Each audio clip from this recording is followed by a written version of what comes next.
നമസ്കാരം. പരാജിതനായ വിജയനുമായി ചേർന്ന് നിൽക്കുന്നവർക്കുണ്ടാവുന്ന ദുരന്തങ്ങളുടെ രണ്ട് ചിത്രങ്ങളാണ് കഴിഞ്ഞ ദിവസങ്ങളിൽ മാധ്യമങ്ങളിൽ നിറഞ്ഞു നിൽക്കുന്നത്. ആദ്യത്തേത് മരംമുറി ചാനൽ എന്ന് പരക്കെ വിളിക്കപ്പെടുന്ന തട്ടിപ്പും വെട്ടിപ്പും കൂടപ്പിറപ്പായി കൊണ്ട് നടക്കുന്ന അഗസ്റ്റിൻ സഹോദരന്മാരുടെ ഗതികെട്ട അവസ്ഥയാണ്. മെസ്സിയുടെ പേരിൽ അവർ വെട്ടിച്ചെടുത്ത പണത്തിന്റെ പേരിൽ അവർക്കെതിരെ സംസ്ഥാന കേന്ദ്ര അന്വേഷണങ്ങൾ വരുന്നു. 22,60,00,000 രൂപ GST അടയ്ക്കാത്തതിന്റെ പേരിൽ 4 ഉദ്യോഗസ്ഥർക്കെതിരെ കേസെടുത്തിരിക്കുന്നു. മുട്ടിൽ മരമുറിയിലെ ഒരു വഞ്ചനാ കേസ് റദ്ദു ചെയ്യണമെന്ന ഹൈക്കോടതിയിലെ അപേക്ഷ തള്ളുകയും കുറ്റപത്രം വായിച്ചു കേൾക്കാൻ എത്താത്തതിന്റെ പേരിൽ ചോറ്റാനിക്കര കോടതി ശാസിക്കുകയും ചെയ്തു. ഒരു ഉളുപ്പുമില്ലാതെ എന്നിട്ടും നുണ പറഞ്ഞ് ന്യായീകരിക്കുന്നു. ഇന്നലെ അഗസ്റ്റിൻ മൂർഖന്മാരിൽ ഒരുത്തൻ കോടതിയുടെ മുമ്പിൽ വെച്ച് എന്തൊക്കെയോ വിളിച്ചു പറയുന്നത് കേട്ടു. ജാമ്യമില്ല വാറണ്ട് ഞങ്ങൾക്കെതിരെ വന്നുവെന്ന് നിങ്ങൾ എങ്ങനെയാണ് നുണ പറയുന്നത്? അങ്ങനെയൊന്നില്ല എന്ന് പറഞ്ഞ് പൊട്ടിത്തെറിക്കുകയും കമ്മികൾ അത് ഏറ്റുപിടിക്കുകയും ചെയ്തു. വാസ്തവത്തിൽ ജാമ്യമില്ല വാറണ്ട് കോടതി പുറപ്പെടുവിച്ചത് കൊണ്ട് മാത്രമാണ് അവർ കോടതിയിൽ ഹാജരായതും ജാമ്യമെടുത്തതും ആ വാറണ്ട് കോടതി റദ്ദു ചെയ്തതും. അതിന്റെ രേഖകൾ പിന്നീട് പുറത്തു വന്നു. ഇതാണ് ഇവറ്റകളുടെ രീതി. തട്ടിപ്പ് മാത്രമാണ് ഇവരുടെ ജീവിതശാസ്ത്രം. തട്ടിപ്പ് നടത്തി എങ്ങനെ ഒരു നാടിന്റെ സാംസ്കാരിക നായകരായി വാഴാൻ പറ്റും എന്നതിന് തെളിവായി മാറുകയാണ് ഈ കള്ളന്മാരുടെ ജീവിതം. അന്ന് കായിക മന്ത്രിയായിരുന്ന അബ്ദുൾ റഹ്മാൻ അനുമതിയില്ലാതെ അനുമതി ലഭിച്ചു എന്ന് പറഞ്ഞ് ആരോ പറഞ്ഞത് കേട്ട് കായിക വകുപ്പ് സെക്രട്ടറിയെ കൊണ്ട് ഉത്തരവിറക്കിച്ചതിന്റെ രേഖയും ഇന്ന് പുറത്തു വന്നിട്ടുണ്ട്. അതെന്തുമാവട്ടെ, പൊതുഖജനാവിന് കാര്യമായ നഷ്ടമില്ല. ഒരു തിരുട്ടു കുടുംബത്തിന് CPIM എന്ന രാഷ്ട്രീയ പാർട്ടിയെ കീഴ്പ്പെടുത്താനും ഒരു സർക്കാരിനെ പറ്റിക്കാനും സാധിച്ചു എന്നതുകൊണ്ട് മാത്രമാണ് അത് ചർച്ചയാവുന്നത്. എന്നാൽ ഈ നാടിന്റെ രക്ഷകൻ എന്ന നിലയിൽ കഴിഞ്ഞ 10 വർഷം ഈ നാട് ഭരിച്ചു മുടിച്ച പിണറായി വിജയനും അദ്ദേഹത്തിന്റെ മകളും മരുമകനും അഴിയെണ്ണുന്ന സാഹചര്യം അനുനിമിഷം രൂപപ്പെട്ടു വരുന്നു എന്നത് ആശാവഹമാണ്, പ്രതീക്ഷാ നിർഭരമാണ്. കേസ് ആരംഭിക്കുന്നത് മകളുടെ മാസപ്പടി കണക്കിലാണ്. ഒരു പണിയും ചെയ്യാതെ കരിമണൽ കർത്തയുടെ കമ്പനിയായ CMRL വിജയന്റെ മകൾ വീണയ്ക്ക് പ്രതിമാസം നല്ലൊരു തുക പ്രതിഫലമായി കൊടുത്തു. ഏതാണ്ട് 2 കോടിയിലധികം രൂപ അങ്ങനെ കൈപ്പറ്റി. വായ്പ എന്ന പേരിൽ 50 ലക്ഷം രൂപ കൊടുത്തു. അതും തിരിച്ചടയ്ക്കാൻ അവർ ആഗ്രഹിച്ചില്ല. അങ്ങനെയാണ് serious fraud investigation office കേസെടുക്കുന്നതും Veena Vijayan വാർത്തകളിൽ നിറഞ്ഞു നിൽക്കുന്നതും. വിജയന്റെ വീട്ടിൽ റെയ്ഡ് നടത്തിയാണ് വീണയുമായി ബന്ധപ്പെട്ട രേഖകൾ എൻഫോഴ്സ്മെന്റ് ഡയറക്ടറേറ്റ് പൊക്കിയെടുത്തത്. ആ രേഖകൾ ഞെട്ടിക്കുന്നതായിരുന്നു. ഒരു ഡയറിക്കകത്ത് എല്ലാ ഇടപാടുകളുടെയും വിശദാംശങ്ങൾ കുറിച്ചു വെച്ചു. വീണ സാമ്പത്തിക ഇടപാടുകൾ നടത്തിയിരുന്ന 6 പേർ റിയാസിന്റെ സുഹൃത്തുക്കളോ ഇടപാടുകാരോ ആണ് എന്ന് വ്യക്തമായതോടെയാണ് ഇതിനൊരു ട്വിസ്റ്റ് ഉണ്ടാവുന്നത്. റിയാസിന്റെ ഏറ്റവും ഒടുവിലത്തെ പ്രതികരണങ്ങൾ ശ്രദ്ധിക്കുക. ഒരു കാര്യത്തിൽ ഊന്നിയാണ് റിയാസ് മറുപടി പറയുന്നത്. വീണയും റിയാസും തമ്മിൽ സാമ്പത്തിക ഇടപാടുകൾ ഉണ്ടായിരുന്നില്ല എന്ന്. മലയാള മനോരമയാണ് അങ്ങനെ എഴുതിയത്. EDയുടെ പത്രക്കുറിപ്പിൽ അങ്ങനെ ഒരു പരാമർശമില്ല. ഈ തട്ടിപ്പ് നടത്തുന്നവർ എപ്പോഴും ആരോപണം ഉയരുമ്പോൾ അതിൽ ഏതെങ്കിലും ഒരു പോയിന്റിൽ അവാസ്തവമുണ്ടെങ്കിൽ അല്ലെങ്കിൽ എന്തെങ്കിലും ലോജിക്കിന് കുറവുണ്ടെങ്കിൽ അത് മാത്രം ഹൈലൈറ്റ് ചെയ്യുന്ന രീതിയുണ്ട്. ഇവിടെയും അതാണ് സംഭവിച്ചത്. മനോരമ അവരുടെ ഉറവിടത്തെ ഉദ്ധരിച്ചുകൊണ്ട് ചെയ്തത് ഒരുപക്ഷെ ശരിയാവണമെന്നില്ല.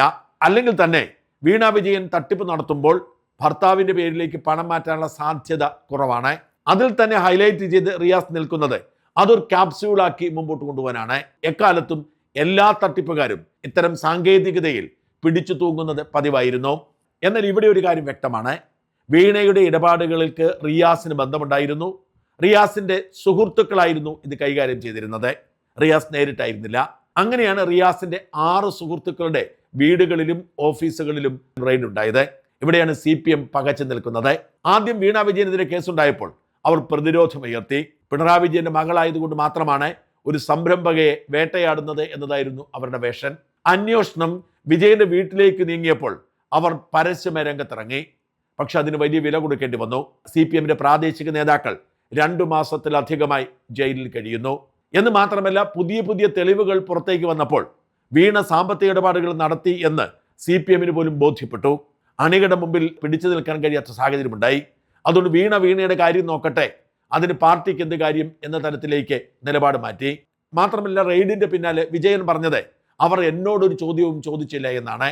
അപ്പോൾ പിന്നെ അണികൾ ചോദിച്ചു, വിജയനോട് ഒരു ചോദ്യവും ചോദിച്ചില്ലെങ്കിൽ, വിജയൻ കേസിലെ പ്രതി അല്ലെങ്കിൽ പിന്നെ എന്തിനാണ് മകൾ കാണിച്ച തട്ടിപ്പിന്റെ പേരിൽ പാർട്ടി അണികൾ ജയിലിൽ കിടക്കേണ്ട സാഹചര്യമെന്ന്. അന്നു മുതൽ പാർട്ടി വീണയുടെ കാര്യത്തിൽ ഒരു അകലം പാലിച്ചു. വീണ ഒരു സ്വകാര്യ വ്യക്തിയാണ്. അവർ അവരുടെ കേസ് കൈകാര്യം ചെയ്യട്ടെ എന്ന നിലപാടിലേക്ക് പാർട്ടി മാറി. പിണറായി വിജയൻ ആഗ്രഹിച്ചത് അതല്ലെങ്കിലും പാർട്ടി പടിപടിയായി വീണയെ കൈവിടുന്ന സാഹചര്യമാണ് കണ്ടത്. എന്നാൽ ഇപ്പോഴിതാ വീണയുടെ ഭർത്താവിലേക്ക് വരുമ്പോൾ അത് കേവലം വ്യക്തിപരമായ വിഷയം എന്ന തരത്തിൽ കൈകാര്യം ചെയ്യാൻ സാധ്യമല്ല. കാരണം വീണയുടെ ഭർത്താവ് CPM-ന്റെ സംസ്ഥാന സെക്രട്ടേറിയറ്റ് അംഗമാണ്, ഡിവൈഎഫ്ഐയുടെ അഖിലേന്ത്യാ പ്രസിഡന്റ് ആയിരുന്നു, പിണറായി മന്ത്രിസഭയിലെ പ്രമുഖനായ മന്ത്രിയായിരുന്നു. അതുകൊണ്ട് തന്നെ കയ്യും കെട്ടി നിൽക്കുക ഇനി CPM-ന് സാധ്യമല്ല. പക്ഷെ വിഷയത്തിന്റെ ഗൗരവം എവിടെ വരെ എന്നത് CPM-ന്റെ ഉറക്കം കെടുത്തുന്നു. പാർട്ടിയുടെ പോളിറ്റ് ബ്യൂറോ അംഗം, അദ്ദേഹത്തിന്റെ മകളുടെ ഭർത്താവായ പാർട്ടിയുടെ സെക്രട്ടേറിയറ്റ് അംഗം എന്നിവരൊക്കെ കള്ളപ്പണ ഇടപാട് കേസിൽ പ്രതികളാകുമ്പോൾ, അവർ ചോദ്യം ചെയ്യപ്പെടുന്ന സാഹചര്യം ഉണ്ടാകുമ്പോൾ കയ്യും കെട്ടി നിൽക്കാൻ കഴിയുമോ എന്ന് CPM ചോദിക്കുമ്പോഴും ഇതിൽ ഇടപെട്ടാൽ കൂടുതൽ നാറുമോ എന്ന ആശങ്ക CPM-നെ അലട്ടുന്നുണ്ട്. പ്രത്യേകിച്ച് ഏതാണ്ട് 85 ലക്ഷം രൂപ വീണയുടെ അക്കൗണ്ടിൽ നിന്നും ദുബായിലേക്ക് മാറിയിരിക്കുന്നു എന്നത് ഗൗരവത്തോടെ ED എടുക്കുകയും അതിന്റെ പേരിൽ ഫെമ നിയമം ചുമത്താൻ അവർ ആലോചിക്കുകയും ചെയ്യുന്നു എന്ന റിപ്പോർട്ടുകൾ പുറത്തു വരുമ്പോൾ ഫെമ നിയമലംഘനം നടന്നിരിക്കുന്നു എന്നാണ് EDയുടെ പ്രാഥമിക വിലയിരുത്തൽ. അതുകൊണ്ട് തന്നെ വീണ വിജയനെതിരെ ഫെമ നിയമലംഘനത്തിന്റെ പേരിൽ കേസെടുക്കാൻ നിയമോപദേശം തേടി കാത്തിരിക്കുകയാണ് ED.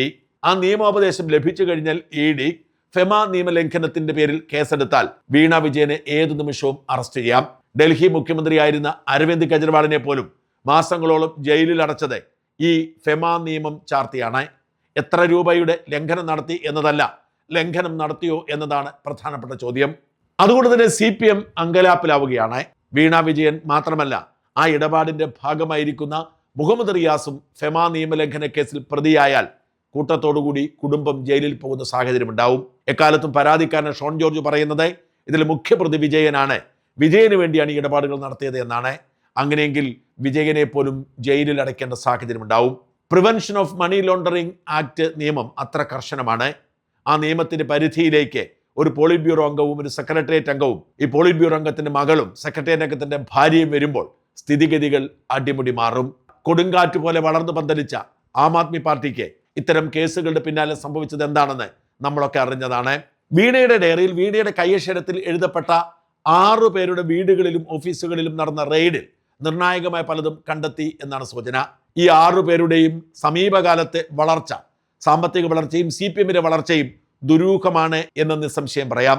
മുഹമ്മദ് റിയാസ് മന്ത്രിയായതിനു ശേഷമാണ് ഈ 6 പേരും ഉന്നത പദവികളിലേക്ക് നിയോഗിക്കപ്പെടുന്നത്. അതിൽ 3 പേർ പാർട്ടിയുടെ ഉന്നത പദവി വഹിക്കുമ്പോൾ മറ്റു 3 പേർ റിയാസിന്റെ സുഹൃത്തുക്കൾ എന്ന നിലയിൽ പ്രിവിലേജ് എടുത്തവരാണ്. ഇതിൽ ഫൈജാസിന്റെ കാര്യം മാത്രം എടുക്കുക. ഫൈജാസ് കോഴിക്കോട് സ്വദേശിയാണ്. ഇയാൾ എയർ അറേബ്യയിൽ ജോലി ചെയ്തിരുന്ന കാലത്ത് അവിടെയുള്ള ഒരു പെൺകുട്ടിയുമായി പ്രേമത്തിലാവുകയും അവരെ ഗുജറാത്തിൽ പോയി പേര് മാറ്റി, രാഹുൽ എന്നോ മറ്റോ പേരിട്ട് പേര് മാറ്റി വിവാഹം കഴിക്കുകയും ചെയ്തു എന്ന ആരോപണമുണ്ട്. അത് മുഹമ്മദ് റിയാസ് ഡിവൈഎഫ്ഐയുടെ ഭാരവാഹിയായിരുന്ന സമയത്താണ്. ആ പെൺകുട്ടി തന്നെയാണോ ഇപ്പോഴത്തെ ഭാര്യ എന്ന് ഉറപ്പില്ല. വിവാഹം കഴിച്ചതിലും തെറ്റൊന്നുമില്ല. എന്നാൽ സ്വന്തം പേരും ഐഡന്റിറ്റിയും മാറ്റി പോയി വിവാഹം കഴിച്ചു എന്ന് പറയുന്നത് ദുരൂഹതയേറെയുള്ള സംഭവമാണ്. ഇത്തരം ഗുരുതരമായ ആരോപണങ്ങൾ നേരിടുന്നവരാണ് EDയുടെ ലെൻസിലേക്ക് കടന്നിരിക്കുന്നത്. നിഖിൽ എന്ന നേതാവിന്റെ കാര്യം മാത്രം നോക്കുക. CPM-ന്റെ കോഴിക്കോട് ജില്ലാ സെക്രട്ടേറിയറ്റ് അംഗമാണ്. സ്പോർട്സ് കൗൺസിൽ പ്രസിഡന്റ് പദവിയിലെത്തി. ഈ പദവിയിലൊക്കെ നിഖിൽ എത്തിയത് റിയാസ് മന്ത്രിയായതിനു ശേഷമാണ്. സൊളാസ് എന്ന പേരുള്ള ഒരു ഈവന്റ് മാനേജ്മെന്റ് കമ്പനിയുടെ ഡയറക്ടർ ബോർഡിലേക്ക് നിഖിലിന്റെ ഭാര്യ എത്തിയതിനു ശേഷം ആ കമ്പനിക്കുണ്ട് വളർച്ച ദുരൂഹമാണ്. സർക്കാരിന്റെ പ്രചരണ പരിപാടികളിൽ ഒക്കെ ഇവർക്ക് ലഭിക്കുകയും കോടികളുടെ ഇടപാടുകൾ നടത്തുകയും ചെയ്തിട്ടുണ്ട്. ഇതും സംശയാസ്പദമാണ്. നിഖിലിന്റെ ജീവനക്കാരനായിരുന്ന നന്ദലാലിന്റെ കാര്യം ഓർക്കുക. ഈ നന്ദലാലിന്റെ പേരിലെടുത്ത സിമ്മിലാണ് വീണ വിജയൻ വൈഫൈ കോളുകൾ അല്ലെങ്കിൽ ഇന്റർനെറ്റ് കോളുകൾ നടത്തിയത് എന്ന് ED പത്രക്കുറിപ്പിൽ തന്നെ പറയുന്നുണ്ട്. ഈ നന്ദലാലിന് വേണ്ടി അതുവരെ ഇല്ലാതിരുന്ന ഒരു പോസ്റ്റ് ക്രിയേറ്റ് ചെയ്താണ് DTDCയുടെ ടൂറിസം ഡെസ്റ്റിനേഷൻ കോർഡിനേറ്റർ എന്ന തസ്തികയിൽ നിയമിച്ചത്. ബാക്കി 2 പേരും റിയാസിന്റെ ക്ലാസ്മേറ്റുകളായിരുന്നു. ED റെയ്ഡ് നടത്തിയിരിക്കുന്ന 6 പേരും ഏതെങ്കിലും തരത്തിൽ റിയാസിനോടും വീണയോടും ബന്ധപ്പെട്ടിരിക്കുന്നവരാണ്. അതുകൊണ്ട് തന്നെ ഈ കള്ളപ്പണ ഇടപാടിൽ ഇവർക്കൊക്കെ കൃത്യമായ ബന്ധമുണ്ടെന്ന് ED മനസ്സിലാക്കുകയും ഇവരെയൊക്കെ വിളിച്ചു വരുത്തി ചോദ്യം ചെയ്യുകയും ആവശ്യമെങ്കിൽ അറസ്റ്റ് ചെയ്യുകയും ചെയ്യാൻ ആലോചിക്കുകയും ചെയ്യുന്നു. ചുരുക്കി പറഞ്ഞാൽ പരാജിതനായ വിജയനും മകൾ വീണയും മരുമകൻ റിയാസും ഏറെ വൈകാതെ കൈവിലങ്ങ് വെച്ച് ജയിലിലേക്ക് പോകുന്ന സാഹചര്യം സൃഷ്ടിക്കപ്പെടുന്നു. അന്തർധാരകൾ ഇപ്പോഴും സജീവമല്ലെങ്കിൽ